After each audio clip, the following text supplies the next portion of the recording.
Hi everyone. Excuse me as I take a piece of gum out of my mouth. Today for our American Literature Seminar ENG 434, I just wanted to post a quick video lecture for you, just kind of wrapping up our discussion on Franny and Zooey, kind of coming off of our last synchronous meeting together on Monday. And for today, of course, I'm going to be discussing pages about 119 through the end of the novel. And this is the part of the novel that primarily consists of Zooey, in his way, attempting to give advice to Franny about the crisis she had on her date with Lane that has sent her fleeing back to her family's apartment in Manhattan. So the first part of this section of the novel I'd like to bring your attention to, just as part of this discussion, is on page 125. On 125, we have, or at least in my version of the book, of course, on 125, we have from Franny, she finally wakes up on the couch, of course. We have from Franny a bit of narration to about, well, in dialogue, of course, to about 127 of a bad dream she's had while on the couch in her family's living room. And this dream is very interesting. She gives the full description to Zooey of this dream on page 126. I'm just going to read this to you a little bit. Bear in mind, before she starts describing this dream, Zooey on page 125 offers to interpret the dream for her. So here's what the dream is. Oh God, I remember it now, she said, about a little above the halfway point down 126. It was just hideous. I was at a swimming pool somewhere, and a whole bunch of people kept making me dive for a can of Medaglia Doro coffee that was on the bottom of the pool, I guess. Every time I'd come up, they'd make me go down again. I was crying, and I kept saying to everybody, you have your bathing suits on, why don't you do a little diving too? But they'd all just laugh and make these terribly snide little remarks, and down I'd go again. She gave another shudder. These two girls that are in my dorm were there, Stephanie Logan and a girl I hardly even know. Somebody, as a matter of fact, I always felt terribly sorry for because she had such an awful name, Sherman. They both had a big oar and they kept trying to hit me with it, and every time I'd surface, Franny put her hands over her eyes briefly. I'll stop there to give you a sense. And that's most of the page on 126.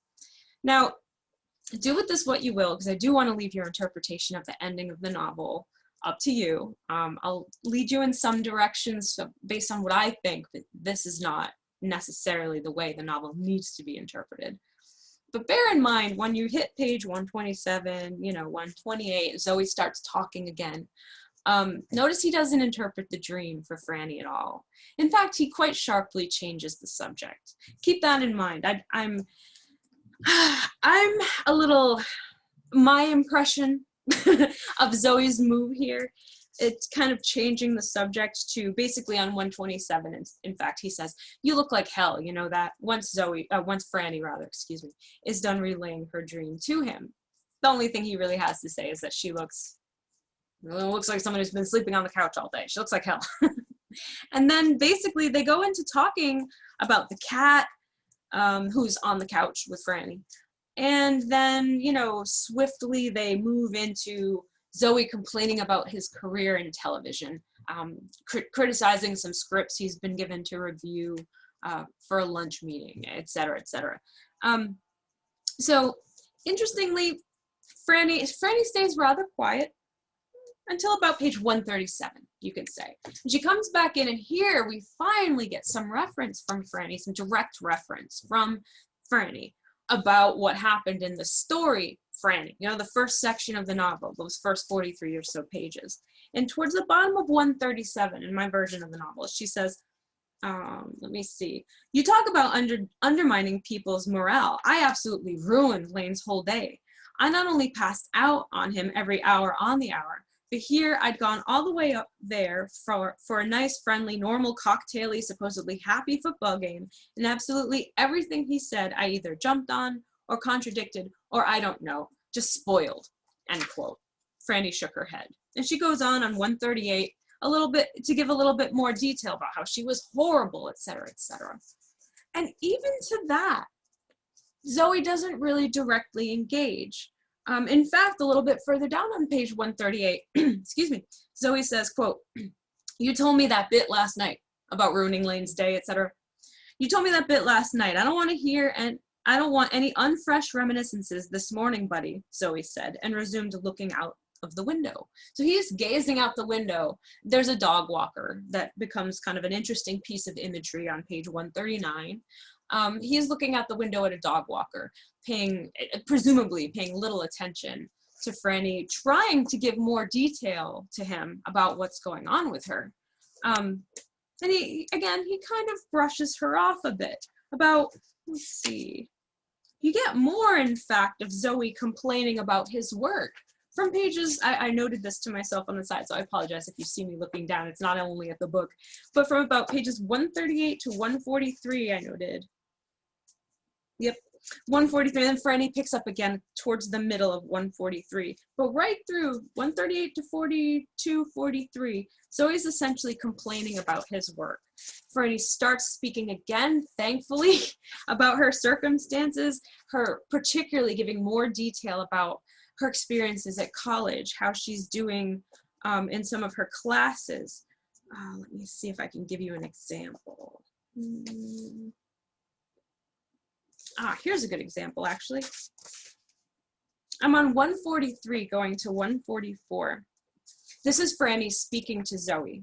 She says, and again, this is when he's stopped complaining about work finally, and she's gotten a word in edgewise. She starts saying, I actually reached a point where I said to myself right out loud, like a lunatic, if I hear just one more picky, cavilling, unconstructive word out of you, Franny Glass, you and I are finished. But finished. And for a while, I wasn't too bad. For about a whole month, at least, whenever anybody said anything that sounded campusy or phony, or that smelled to high heaven of ego or something like that, I at least kept quiet about it. I went to the movies, or I stayed in the libraries all hours, or I started writing papers like mad on restoration comedy and stuff like that. But at least I had the pleasure of not hearing my own voice for a while. She shook her head. Then one morning, bang, bang, I started up again. I didn't sleep all night. For some reason, I had an 8 o'clock in French lit, so I finally just got up and got dressed and made some coffee, etc., etc. She's, in general, from 144 for several pages. Let me see if I've marked it. From 144 on and off till about 156, she's trying to give, and again, we're still in dialogue. Salinger likes to write dialogue. We're still deeply embedded in the dialogue between Franny and Zooey here. And she goes on for several pages trying to give, so I encourage you to revisit this little section towards the end of the novel where Franny's giving more detail, referencing back, yes, a bit to the events that we saw in the Franny story, in the Franny narrative, but also giving us even more background as readers about what she was going through at college before she even went on that fated lunch date with Lane at Stickler's restaurant where, you know, she passed out, etc., etc. So between pages about 142 to 156, I'd say, she's giving us readers, as well as her brother, to be fair, more fresh reminiscences of her experiences at college to help, presumably, to help him give her better advice, right? Well, if you notice, by the time you reach page 156, that's about when he cuts her off. And this is a really important part of the narrative. They go back and forth. Zooey tries to kind of shut her point of view, her complaining about college. She's going on and on for several pages. He tries to shut her down around page 156. There's a little bit of back and forth. So I'm noting all of this for you, kind of trying to map our way through this last section of the novel, because while I keep saying that Salinger loves to write dialogue and that so much of his stories and novels are populated by dialogue, they have a particular, I suppose, watching the movement or their particular development is a really important element to the style of storytelling Salinger seems the most invested in. So by the time you get to page, where was I? 156, he tries to cut her off. And in fact, in those pages between 156 and 162, that's when he really goes in on her, berating Franny's religious preferences, her religious beliefs, certain theological ideas she's begun kind of experimenting with by reading The Way of the Pilgrim. In this section of their dialogue, all the way, I'd say, until about 172, when he finally renders Franny prostrate on the couch and in tears, Zooey goes in on Franny. She's surprisingly silent all of a sudden at that point in the narrative, or in the dialogue, I should say. For instance, she's on page 166. Most of the dialogue, the bulk of page 166, 167, is all Zooey speaking. Big block paragraphs. They're easily seen, right? This is all Zooey speaking, for instance. This is all Zooey speaking. All Zooey, all Zooey. And again, I'm on page 166 where I just kind of referred you. These orange bits here, that's Franny. That's all we get of her dialogue as we're drawing closer and closer to the conclusion of the novel, which the title of which half shares her name, of course. We are getting less and less of Franny herself. As a reader, for me, I find that particularly in dialogue, since dialogue is so important to Salinger, that's a very important item to keep in mind, kind of put a pin in that for yourself as a reader. And the example I just gave you with the differences in dialogue, density, you could say, between Franny right here in the orange, I apologize, and Zooey taking up all the space of dialogue in the green, this example is not strictly relevant to these two pages. Unfortunately, if you go back to even where I started my argument here, around page 156 or 158 really is where it picks up. Page 158, again with the green, orange being Franny. I like to color code my notes. I'm simple. Anyway, but the green again is Zooey speaking, with the orange only being Franny. And Franny saying things like, "Are you finished?" or "Will you shut up?" through sobs. At another point, she's trying on page 162, just to give you another example. Here's 160 and 161. That's all Zooey speaking. You get to 162 and 163. There's Franny, and that's it. Everything else, verify it for yourself. Fact check me. This is not a debate. Fact check me, please. But 162, 163 as well is all Zooey speaking. The one thing Franny says is defending herself against this tirade against her religious beliefs, etc., interests that her brother is lobbing at her. The only thing she says on 162 is to defend herself, saying, "I was all of 10 years old." Zooey, in the preceding paragraphs, is reaching back to Franny's childhood, pointing out a stand she once took against certain religious figures and readings in the Bible she had come across in her studies with Seymour and Buddy.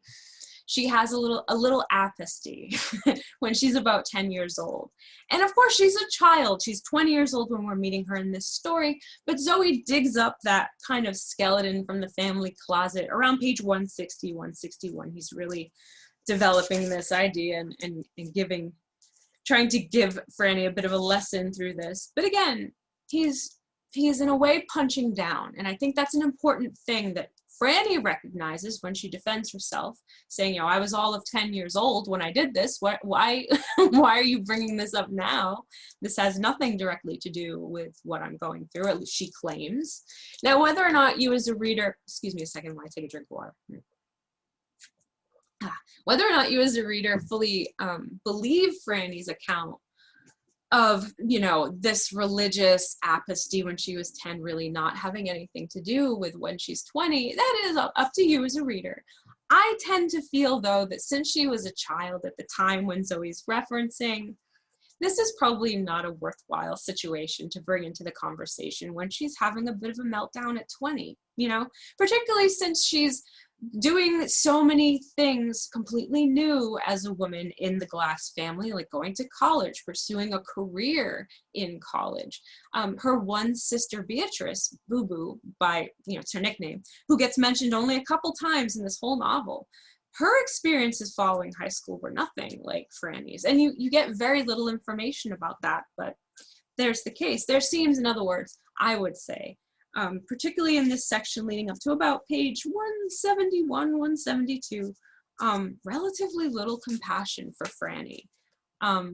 Maybe this is, again, some readers have claimed that in a brother-sister relationship, this kind of going in rather harshly and just kind of speaking off the cuff what you think in the moment is common kind of garden variety stuff. Why freak out and overanalyze it? Point taken. Point taken. I would only add to that consideration the fact that if we are to take Franny and her crisis in the novel seriously, then perhaps that particular approach, conventionally brotherly or not, you know, is not the best approach a character could take. Now, or a person could take, I should say, and perhaps writing his character in this way, Salinger, rather, Buddy, technically, makes Zooey an even more realistic, richly believable character, a flawed, in other words, in these various ways. So again, there are all kinds of inroads and arguments to and against reading the effectiveness or ineffectiveness of Zooey's at least first attempt at advising Franny in her crisis. Now, of course, when you reach the page I kind of indirectly directed you to on page 172, by the time you get there,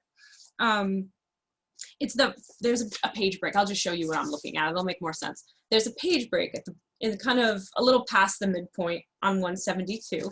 Everything above that page break is part of that a little severe conversation I was just kind of describing on religion between Zooey and Franny, mostly Zooey, holding forth, as he says. So all of that previous material before the break is that conversation. He renders Franny essentially speechless. Let me see if I can find the exact line. Comes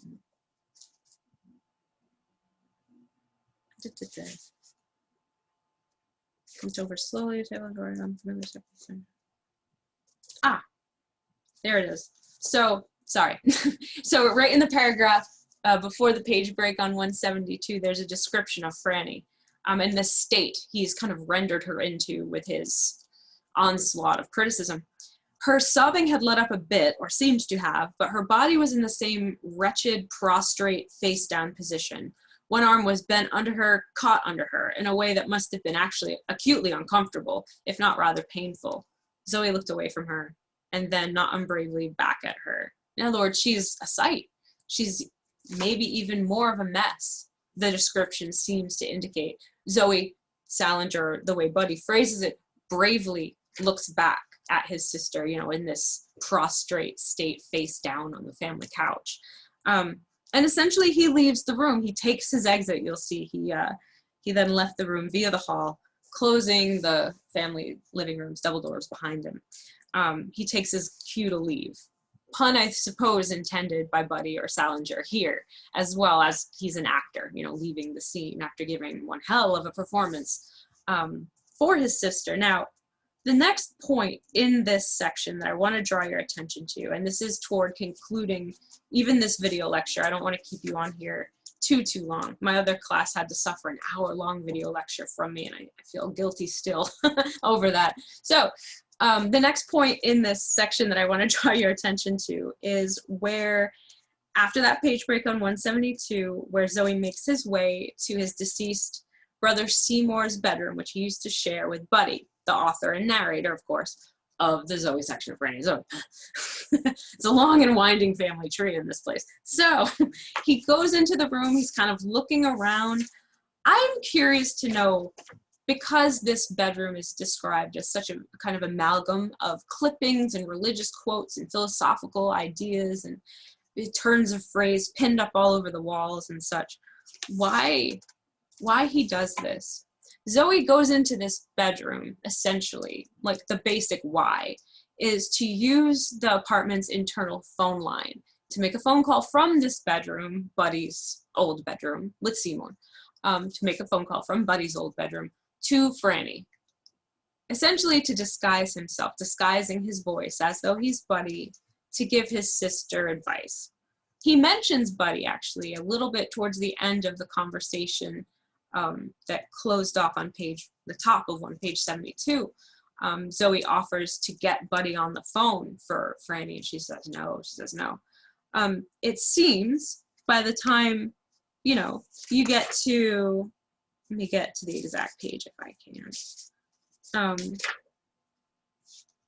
By the time you get to about 181, where Zooey quit reading around the bedroom that he's just kind of entered into for no real clear reason, beyond wanting to make a phone call, we quickly learn, he calls his sister. She gets the call on page 183, if you're kind of following along with me in your book. And she believes Zooey's performance. It's important to note for readers that we don't get fooled, of course. 181, Zooey quits reading, gathering his inspiration, it seems, from around the bedroom. Picks up the phone. There are a couple little page breaks here to let readers know. Scene changes. Franny to Zooey, to Franny to Zooey. And by 183 at the bottom, of course, she picks up the phone. The ruse doesn't last very long, you'll notice, as you're pulling in very quickly to the close of the novel. Zooey, and this might make you wonder how good of an actor Zooey really is, but Zooey's impersonation of their brother Buddy isn't that good. Franny gets aggravated with him, and just doesn't want this kind of a game. Ultimately, Zooey gives Franny, to kind of close out the novel and his massive onslaught of criticism, pseudo advice, he ultimately, once the jig is up, so to speak, and he lets Franny know that he realizes, you know, that she knows it's him. He basically tells her, well, look, you know, you should still be an actress. Be God's actress, though. And he expounds on that quite a bit. On 196 to 197, you have some really chunky paragraphs of Zooey just explaining this concept to Franny. Explaining essentially that the most religious, holiest thing, presuming she's that interested in religion, etc., that she can do, Zooey claims, is to stay on as an actress, don't give up, and just become God's actress, as he says it. And in fact, on 197, he says, act for God if you want to. Be God's actress if you want to. What could be prettier? You could at least try to if you want to. There's nothing wrong in trying. There's a slight pause. So he's still reaching. He's still attempting to give his sister advice, knowing his mother, of course, wanted him to do so. Knowing that he's gotten similar advice from elder brother Buddy once in the form of that letter we poured over already. And yet here Zooey is, seeming that, you know, the star of the family, the most good-looking guy, according to Buddy. And he can't give his sister advice on something that it seems on the surface of things he went through himself. The only thing he can think to come up with is to tell her to become God's actress. Sort of explains what that means, but not really. Again, he's like, what could be prettier? Make acting, you know, something that you do for God. Let me see if I can find another quote. Yeah.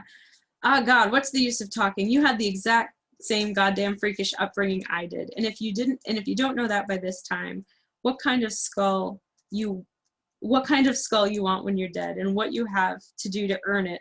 I mean, if you don't at least know that by this time, if you're an actress, you're supposed to act, then what's the use of talking? In other words, and that's on the bottom of 197, it carries over more into 198 and 199. Basically, he's trying to tell Franny that she's already defined her purpose for herself in life by becoming an actress up to this point. And so, in a way, this is a divine thing. She should stick with it and think of it as being God's actress, as fulfilling her kind of divine purpose in the world, so to speak.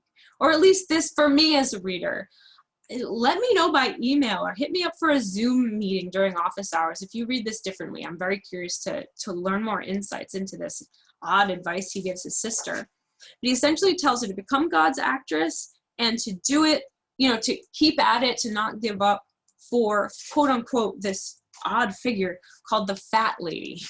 Now, the fat lady, even less than this concept of God's actress, isn't really explained very clearly in the novel. We get a little bit about how Seymour used to invoke this imaginary character of a fat lady to get Buddy and Zooey, the other siblings and so on, to do things like shine their shoes or, you know, comb their hair. Get yourself together. Do it for the fat lady. Like, even though you're bored with your job on As It's a Wise Child subtext, do it anyway. Do it for the fat lady. Do it for in other words, that regular old person in the audience, the every woman, every man. Essentially, by the time we get to the very end of the novel, Zooey says that the fat lady, and again, maybe he's just spinning a yarn for Franny, acting still himself, trying to come up with some sort of artful advice. I'm not sure myself. But he essentially tells Franny his own idea of things, is that this fat lady, Seymour's fat lady, is, how does he say it? Christ himself, buddy. So this is, I'll give you the exact quote from Zooey just for the sake of it. It's on page 200, second to the last page of the whole novel. Let's see, I don't care where an actor acts. It can be in summer stock, it can be over the radio, it can be over television, it can be in a goddamn Broadway theater complete with the most fashionable, most well-fed, most sunburned looking audience you can imagine. But I'll tell you a terrible secret. Are you listening to me? There isn't anyone out there who isn't Seymour's fat lady. That includes your Professor Tupper, buddy. Again, this is Zooey speaking. And all his goddamn cousins by the dozens. There isn't anyone anywhere that isn't Seymour's fat lady. Don't you know that? Don't you know that goddamn secret yet? And don't you know, listen to me now, don't you know who that fat lady really is? Ah, buddy. Ah, buddy. Zooey goes, it's Christ himself. Christ himself, buddy. And so, subtext, shouldn't you want to stay acting and be God's actress and fulfill that divine purpose? He essentially hangs up the phone on her right after saying that. And you can verify, fact check me.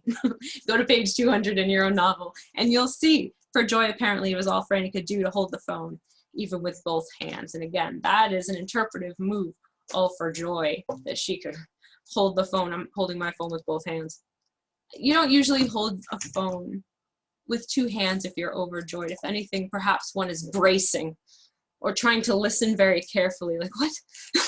So I don't know. But the very, very closing moment of the novel on page 201, the only thing that happens there following Zooey concluding his advice and hanging up the phone on his sister, excuse me one moment, suspense, sorry, is that Franny essentially lies down on the bed. She took the phone out. She took the call on sitting on her parents' bed. There was a phone next to the bed. She basically hangs up the phone and lays down on the bed and goes to sleep. For me, and this is just for me as a reader, that doesn't feel like a resolution kind of ending. It doesn't feel like, yes, yes, I'm going to go be God's actress now. It reads like a somewhat depressed or unsatisfied ending, at least on the part of Franny, if not on the part of Buddy, the narrator, writer, and Zooey, the giver of questionable advice. Questionable advice. I don't want to say it's necessarily bad advice or dangerous for Franny necessarily at all, especially circa 1955, really in any concrete way. But is the advice relevant for Franny's specific circumstances? Because she is not Zooey. I'm not so sure about that. I invite any questions, of course, or comments further. It's my alarm for myself to stop, or further discussion you might want to have on the novel. I invite that, of course, as always, over email. If you want to meet on Zoom too, that's always a possibility. Just let me know when would be good for you in an email and we'll set up a meeting.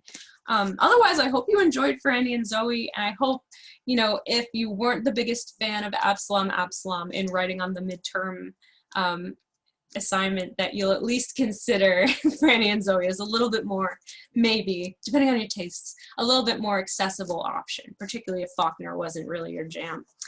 Anyway, thank you so much for listening today, everyone. I really look forward to our next Zoom meeting on, remember, it's on the 19th, our bonus Zoom meeting.